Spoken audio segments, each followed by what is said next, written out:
Sup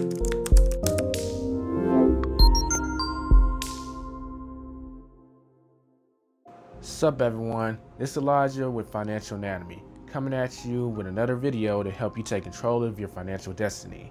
On this channel we talk about apps that involve money and investing, and we're going to be talking about the Cash App, which has had an update. So we're going to cover exactly how to view your transaction history, where it is in the app, some types of transactions you encounter if you are using your Cash App card or just using the app in general. So let's start off by opening the app itself. And in order to view your transactions, you now need to click in the bottom right hand corner that looks like a clock. So you click on that and it takes you to your transaction history. So if you scroll down, you'll be able to see the people you've invited, if you've invited anyone, as well as transactions that you've had throughout that week, month, or you can go as far back as you want.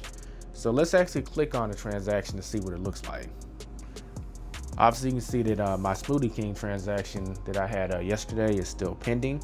Scrolling a little further down, let's click on the Uber Eats transaction. And this is the transaction where the Bitcoin boost was applied. That means that I had the ability to save money from Cash App's boost feature by adding it.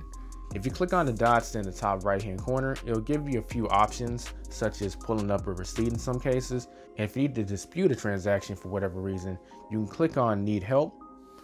And then there's a link that'll take you to Cash App support. That in a nutshell covers exactly where to find your transaction history and exactly what you can use this section for. Not only just to keep track of what you've been spending, which is pretty useful in itself, but also to dispute transactions if you need to for whatever reason. That does it for this video. If you have any questions or comments, feel free to leave them in the comment section below. And don't forget to subscribe if you're new, if you want to be notified when I drop another video on Cash App. And if you haven't signed up for Cash App and have an interest in doing so, check this video out, which goes through the whole process. I'll see you later. Don't forget to get out there and take control of your financial destiny.